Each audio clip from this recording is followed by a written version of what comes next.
बाजार के संकेतों से कर लेते हैं। और विदेशी बाजार में इस वक्त आप देखेंगे चौतरफा बिकवाली का दबाव एशियाई बाजार में तो नजर आ रहा है। एसडेक्स निफ्टी में करीब 17,531 के लेवल्स के आसपास हम ट्रेड देख रहे हैं। शुक्रवार के सेशन में भारतीय बाजार में भी कमजोरी रही, करीब 17,465 के लेवल्स पर क्लोजिंग निफ्टी ने दिखाई। और इस वक्त भी हम देख रहे हैं एसडेक्स निफ्टी की तरफ से इंडिकेशंस जो हैं वो भारतीय बाजार के लिए कमजोर ही नजर आ रहे हैं। इसके अलावा तमाम एशियाई बाजार की अगर बात करें, वहां पर भी बिकवाली का दबाव जो है देखने को तो मिल रहा है।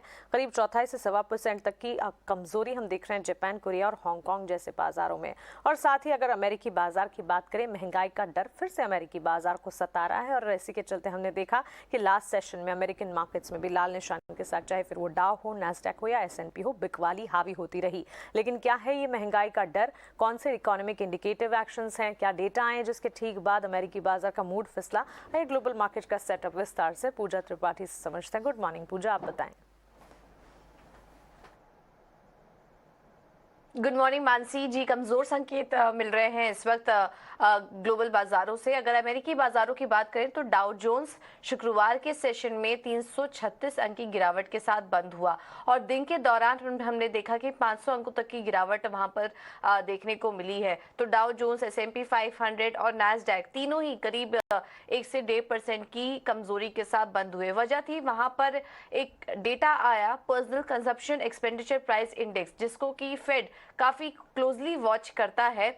वो जो आंकड़े आए हैं वो अनुमान से थोड़े वहां पर बढ़त देखने को मिली है। जनवरी महंगाई दर में 0.6% की बढ़त देखने को मिली और 4.7% की बढ़त सालाना आधार पर देखने को मिली है। तो ये अनुमान से ज्यादा बढ़त देखने को मिली है, जिसके चलते हमने देखा कि यूएस बाजारों में कल कमजोरी देखने को मिली इस अनुमान से कि मार्च में फेड की तरफ से जो ब्याज दरों में बढ़त है वो 50 बेसिस पॉइंट की संभावना अब तेज हो गई है। इतनी बढ़त देखने को मिल सकती है और लंबे समय तक ये जारी रह सकती है, जिस तरह से आंकड़े आए हैं महंगाई के।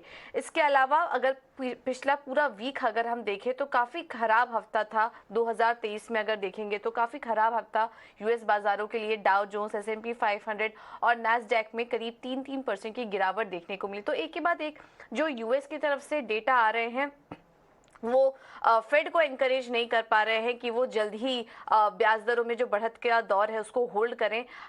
ये जो बढ़त है वो जारी रहेगी और इसी का असर हमने कमोडिटीज और बॉन्ड मार्केट में देखा और दुनिया भर के बाजारों में भी देखा। यूरोप के बाजार भी हमने देखा कि कमजोरी के साथ ही बंद हुए। एक तो वहां पर जो अर्निंग्स आ रहे हैं एक एक करके वो भी कमजोर हैं और इकोनॉमी भी कॉन्ट्रैक्ट हो रही है, जिस तरह से जर्मन और फ्रेंच की तरफ से डेटा आ रहे हैं। एक ये भी वजह है और इसके अलावा यूएस फेड की तरफ से जो आंकड़े आए, ये पीसी के जो आंकड़े आए उसकी वजह से भी दबाव हमने देखा। अन्य संकेतों पर नजर डालें तो ये महंगाई के आंकड़े जो आए हैं और ब्याज दरों में बढ़त के अनुमान से बॉन्ड यील्ड 3.9% पर के पार निकल चुके हैं और डॉलर इंडेक्स देखिए ये 105 के पार निकल चुके हैं। तो यहाँ पे एक बढ़त है, जिसके चलते हम सोने में गिरावट देख रहे हैं और $1820 के नीचे सोना कारोबार कर रहा है। वहीं दूसरी तरफ कच्चा तेल, दोनों साइड के फैक्टर्स यहाँ पर प्ले कर रहे हैं। इस वजह से हम देख रहे हैं कि पिछले काफी समय से जो कच्चा तेल है वो दायरे में ही कारोबार कर रहा है और पिछला हफ्ता भी हमने ऐसा ही देखा। रशिया की तरफ से एक्सपोर्ट में कमी आ रही है, उसके चलते कच्चे तेल में हल्की बढ़त जरूर दिखी थी। लेकिन वहीं दूसरी तरफ यूएस इन्वेंट्री में भी बढ़त और ग्लोबल चिंता का जो असर है वो कच्चे तेल पर हावी है। इसलिए काफी समय से हम देख रहे हैं कि ये दायरे में कारोबार कर रहा है। लेकिन ओवरऑल जो कल जिस तरह से आंकड़े आए हैं और ग्लोबल मार्केट ने जिस तरह से रिएक्ट किया उसका असर आज भारतीय बाजारों पर भी पड़ सकता है।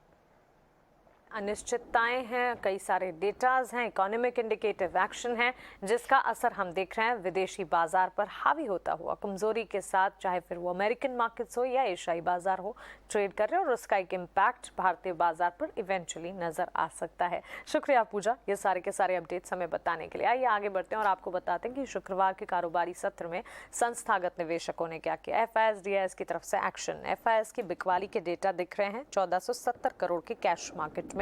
वहीं DIS ने जितनी FIS ने बिकवाली की है उतना ही साथ निभाते हुए खरीदारी का रुख अपनाया है। 1400 करोड़ की खरीदारी DIS की तरफ से कैश मार्केट में नजर आएगी। वायदा बाजार के ट्रेंड को अगर देखेंगे, इंडेक्स फ्यूचर्स में करीब 250 करोड़ की बिकवाली है FIS की तरफ से। इंडेक्स ऑप्शंस में 3046 करोड़ की बिकवाली है जो कि FIS की तरफ से आते हुए दिखी है।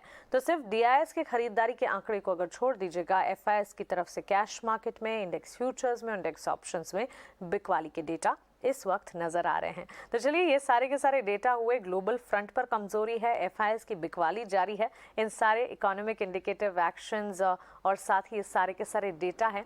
इससे हमें एक बार आकलन लगाना होगा कि भारतीय बाजार में क्या कुछ होगा, क्योंकि भारतीय बाजार के लिए सेंटिमेंट्स यहीं से बनते हैं और ग्लोबल सेंटिमेंट्स जहां कमजोरी दिखा रहे हैं, एशियाई बाजार में एसजीएक्स निफ्टी में जहां बिकवाली है, हांगकांग के बाजार जहां कमजोरी दिखा रहे हैं, तो सीधे तौर पर इसका असर भारतीय बाजार पर पड़ सकता है। आइए समझते हैं भारतीय बाजार पर फिर इन सिचुएशंस में आपको स्ट्रैटेजी क्या बनानी चाहिए। आज शुरुआत में किस तरह के सेंटिमेंट्स बन रहे हैं, समझते हैं रेलिगेयर ब्रोकिंग के अजीत मिश्रा से। अजीत, गुड मॉर्निंग, स्वागत है आपका ET नाउ स्वदेश पर। डोमेस्टिक मार्केट्स फ्राइडे सेशन में कमजोरी झेल रहे थे, ऑलमोस्ट 17,500 के नीचे क्लोजिंग निफ्टी ने दिखाई और 39,900 के लेवल्स यानी 40,000 के भी नीचे लुढ़कता हुआ बैंक निफ्टी बिकवाली वहां हावी हुई, करीब 100 अंकों की गिरावट थी। आज on the face of it जिस तरह ग्लोबल सेंटिमेंट्स नजर आ रहे हैं, गैप डाउन, बिकवाली का दबाव नजर आ सकता है। आप क्या स्ट्रैटेजी देख रहे हैं? या गुड मॉर्निंग। तो देखिए, लास्ट वीक जिस तरीके से हमने देखा मार्केट में प्रेशर आते हुए, कहीं ना कहीं इसी का कंटिन्यूशन दिखेगा। बट क्योंकि आप बजट डे लो के पास हैं, करीब 17,350 के अराउंड पे आपने बजट डे पे लो बनाया था, उसके बाद आपने एक रिकवरी देखी थी, तो शायद पहले उस लेवल्स को वो रिस्पेक्ट करे, तो एक ब्रीदर एक्सपेक्ट कर सकते हैं, थोड़ा सा कंसोलिडेशन एक्सपेक्ट कर सकते हैं मार्केट में उन लेवल्स के पास। बट ओवरऑल अगर आप बात करें तो टोन नेगेटिव ही रहेगी। सेल ऑन राइज ही आपको मेंटेन करना है। बैंकिंग और फाइनेंशियल जो बेसिकली सबसे ज्यादा प्रेशर वहीं से था, उसके बाद अब थोड़ा बहुत देख रहे हैं कि दूसरे सेक्टर्स भी प्रेशर में आ गए। जब से यूएस मार्केट में आपने डिक्लाइन देखा है, तो आईटी स्टॉक्स भी जो पहले पार्टिसिपेट नहीं कर रहे थे, प्रॉफिट टेकिंग नहीं आ रही थी, वहां पे भी आप डिक्लाइन देखने को मिल रहा है। तो अक्रॉस द बोर्ड मेरे हिसाब से अभी नेगेटिविटी बनी रहेगी। बट अगर बात करें तो सबसे वीकेस्ट जो अभी भी लिंक है वो बैंकिंग और फाइनेंशियल ही है। चलिए, अक्रॉस द बोर्ड नेगेटिविटी या कमजोरी बनी रह सकती है, सेल ऑन राइज की ही रणनीति है। पिछले हफ्ते की जो कमजोरी है वो कंटिन्यू होते हुए दिख सकती है। अजीत, ऐसे में फिर स्टॉक स्पेसिफिक मूव्स क्या कोई बन रहे हैं? स्ट्रैटेजी किस तरह की अपनानी चाहिए? सेक्टर्स कौन से होंगे आपके रेडार पर? हाँ, तो देखिए, अगर स्टॉक स्पेसिफिक अगर बात करें तो यहाँ पे मेरे हिसाब से दोनों साइड पे पोजीशन आप प्लान कर सकते हैं, जहाँ पे कि गेल में काफी लंबे टाइम बाद एक कंसोलिडेशन ब्रेकआउट दिखा है। ब्रॉडली अभी भी एक रेंज इंटैक्ट है, बट एंटिसिपेशन ये है कि नियर टर्म में आपको यहाँ पे 112 तक के लेवल्स देखने को मिल सकते हैं। तो यहाँ पे आप लॉन्ग पोजीशन बना सकते हैं 99 के स्टॉक के साथ। वहीं पे देखिए, सीमेंट स्टॉक वहाँ पे प्रेशर है, तो ग्रेसिव में मुझे लगता है कि अभी भी यहाँ पे एक फ्रेश डिक्लाइन आ सकता है, तो यहाँ पे आप शॉर्ट पोजीशन बना सकते हैं। करीब 1490 तक के टारगेट्स इसमें पॉसिबल हैं 1620 के स्टॉप लॉस के साथ। तो चलिए, दोनों तरफ के यहाँ पर कॉल स्टॉक स्पेसिफिक भी आते हुए ग्रासिम पर बिकवाली की राय 1490 के टारगेट्स को मानकर चले। सेल साइड की स्ट्रैटेजी यहाँ पर मेंटेन करनी है। इंडेक्स पर रणनीति जो है वो बिकवाली की होगी, सेल ऑन राइज, और गेल में खरीदारी के मौके ढूंढे जा सकते हैं। 112 तक के टारगेट्स, ऑलमोस्ट 6% तक के आप मूव्स हमने फ्राइडे सेशन में देखे थे। अजीत, आपका शुक्रिया हमारे साथ जुड़ने के लिए और साथ ही मार्केट पर अपना आउटलुक और ट्रेडिंग आइडियाज हमारे साथ शेयर करने के लिए।